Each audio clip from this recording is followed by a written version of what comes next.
നമസ്കാരം. ഇറാനിൽ അമേരിക്ക ആക്രമിച്ച് തകർത്ത ആണവ കേന്ദ്രങ്ങളിൽ ഇപ്പോഴും സമ്പുഷ്ടീകരിച്ച യുറേനിയം ഉണ്ടെന്ന് കരുതുന്നതായി ഇസ്രായേൽ. ഇസ്രായേലിന്റെ ഡിഫൻസ് ഇന്റലിജൻസ് ഏജൻസിയുടെ പ്രഥമ റിപ്പോർട്ടിലാണ് ഇക്കാര്യം പറയുന്നത്. അമേരിക്ക ഇസ്ഫഹാൻ, ഫോർദോ, നദാൻസ് ആണവ നിലയങ്ങൾ തകർത്തുവെന്നും ഇറാന് ഇനി ആണവ പരിപാടി പുനരാരംഭിക്കാൻ വർഷങ്ങൾ വേണ്ടിവരുമെന്നും US പ്രസിഡന്റ് ഡൊണാൾഡ് ട്രംപ് നേരത്തെ അവകാശപ്പെട്ടിരുന്നു. B2 തുരങ്കവേദ ബോംബറുകൾ ഉപയോഗിച്ചുള്ള ആക്രമണത്തിൽ നിലയങ്ങളുടെ കവാടങ്ങൾ മാത്രമാണ് തകർക്കപ്പെട്ടതെന്നും മലകൾക്ക് താഴെ 1 കിലോമീറ്ററിലധികം ആഴത്തിലുള്ള അടിസ്ഥാന സൗകര്യങ്ങൾക്ക് കുഴപ്പമൊന്നും സംഭവിച്ചിട്ടില്ലെന്നുമായിരുന്നു ഇറാന്റെ അനൌദ്യോഗിക വിലയിരുത്തൽ. ഇതാണ് ഇപ്പോൾ ഇസ്രയേലും സ്ഥിരീകരിക്കുന്നത്. അമേരിക്ക ആക്രമണം നടത്തിയെങ്കിലും ഇസ്ഫഹാൻ ആണവ കേന്ദ്രത്തിലെ സമ്പുഷ്ടീകരിച്ച യുറേനിയം ഇറാന് വീണ്ടെടുക്കാൻ സാധിക്കുമെന്നാണ് ഇസ്രയേൽ ചൂണ്ടിക്കാട്ടുന്നത്. വാഷിംഗ്ടണിൽ US മാധ്യമപ്രവർത്തകരോട് ഒരു മുതിർന്ന ഇസ്രയേൽ ഉദ്യോഗസ്ഥനാണ് പ്രതികരണം നടത്തിയത്. എന്നാൽ യുറേനിയം വീണ്ടെടുക്കാനുള്ള ശ്രമം നടത്തിയാൽ ആക്രമിക്കുമെന്ന മുന്നറിയിപ്പും അദ്ദേഹം നൽകി. അമേരിക്ക ആക്രമിച്ച 3 ആണവ കേന്ദ്രങ്ങളിൽ ഇസ്ഫഹാനിലാണ് ഏറ്റവും കൂടുതൽ സമ്പുഷ്ടീകരിച്ച യുറേനിയം സൂക്ഷിച്ചിരിക്കുന്നതെന്നാണ് ഇസ്രായേൽ ഉദ്യോഗസ്ഥൻ പറയുന്നത്. എന്നാൽ ഇറാന് അത് വീണ്ടെടുക്കുക എന്നത് എളുപ്പമല്ല. ഇസ്രായേലിന്റെ നിരീക്ഷണമുണ്ടെന്നും കുഴിച്ചിട്ട യുറേനിയം വീണ്ടെടുക്കാനുള്ള ശ്രമങ്ങൾ നടത്തുകയാണെങ്കിൽ പുതിയ ആക്രമണം നടത്താൻ മടിക്കില്ലെന്നും ഇസ്രായേൽ ഉദ്യോഗസ്ഥൻ പ്രതികരിച്ചതായി NBC ന്യൂസ് റിപ്പോർട്ട് ചെയ്യുന്നു.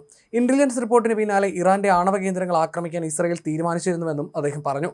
സമ്പുഷ്ടീകരിച്ച യുറേനിയം ഉപയോഗിച്ച് ഇറാൻ രഹസ്യമായി ആയുധ നിർമ്മാണം നടത്തുന്നതായിട്ടാണ് വിവരം ലഭിച്ചത്. ഇത് US പ്രസിഡന്റ് ഡൊണാൾഡ് ട്രംപിനെ അറിയിച്ചിരുന്നുവെന്നും അദ്ദേഹം വ്യക്തമാക്കി. എന്നാൽ അമേരിക്കയുടെ പങ്കാളിത്തമുണ്ടായാലും ഇല്ലെങ്കിലും ആക്രമണത്തിന് തങ്ങൾ ഒരുങ്ങിയിരുന്നുവെന്നും അദ്ദേഹം കൂട്ടിച്ചേർത്തു. അതേസമയം ആണവായുധം നിർമ്മിക്കുന്നില്ലെന്നാണ് ഇറാൻ പറയുന്നത്. എന്നാൽ അമേരിക്കയുടെ ആക്രമണം മുന്നിൽ കണ്ട ഇറാൻ അവരുടെ ആണവ കേന്ദ്രങ്ങളിൽ നിന്ന് 400 കിലോഗ്രാം യുറേനിയം സുരക്ഷിത സ്ഥാനത്തേക്ക് മാറ്റിയതായി നേരത്തെ ഇസ്രായേൽ സൈനിക വൃത്തങ്ങൾ വെളിപ്പെടുത്തിയിരുന്നു. മാറ്റപ്പെട്ടിരിക്കുന്ന 400 കിലോഗ്രാം യുറേനിയത്തിൽ 60% സമ്പുഷ്ടീകരിച്ചതാണെന്നും 90% സമ്പുഷ്ടീകരിച്ച യുറേനിയമാണ് ആണവായുധത്തിനായി ഉപയോഗിക്കുന്നതെന്നുമാണ് ഇസ്രായേൽ സൈനിക വൃത്തങ്ങൾ മുമ്പ് പ്രതികരിച്ചത്.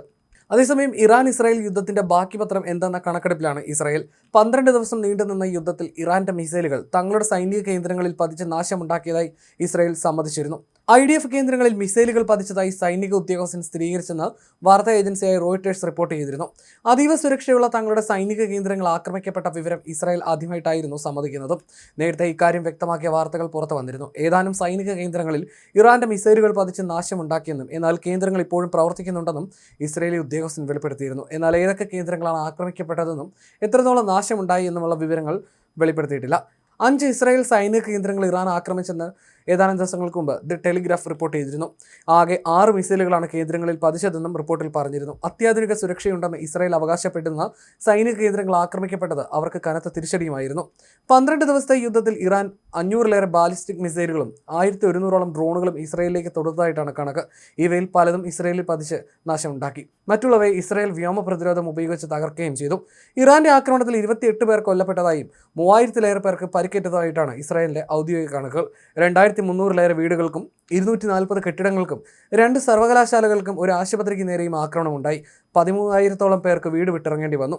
അതേസമയം ഇറാനുമായിട്ടുള്ള 12 ദിവസത്തെ യുദ്ധത്തിലൂടെ ഇസ്രായേലിന് $12 ബില്യൺ നേരിട്ടുള്ള നഷ്ടം സംഭവിച്ചതായും ഇസ്രായേൽ വ്യക്തമാക്കിയിരുന്നു. സൈനിക ചെലവുകൾ, മിസൈൽ ആക്രമണങ്ങൾ മൂലമുണ്ടായ നാശനഷ്ടങ്ങൾ, യുദ്ധം ബാധിച്ച വ്യക്തികൾക്കും ബിസിനസ്സുകൾക്കുമുള്ള നഷ്ടപരിഹാരം, അടിസ്ഥാന സൗകര്യങ്ങളുടെ അറ്റകുറ്റപ്പണികൾ എന്നിവയെല്ലാം ഇതിൽ ഉൾപ്പെടുന്നു. എന്നാൽ താൽക്കാലിക ഹോട്ടൽ, താമസ സൗകര്യങ്ങൾ, കുടിയിറക്കപ്പെട്ട താമസക്കാർക്കുള്ള ബദൽ ഭവനങ്ങൾ തുടങ്ങിയവയ്ക്ക് വേണ്ടി വരുന്ന ചെലവുകൾ ഈ കണക്കിൽ ഉൾപ്പെടുത്തിയിട്ടില്ല.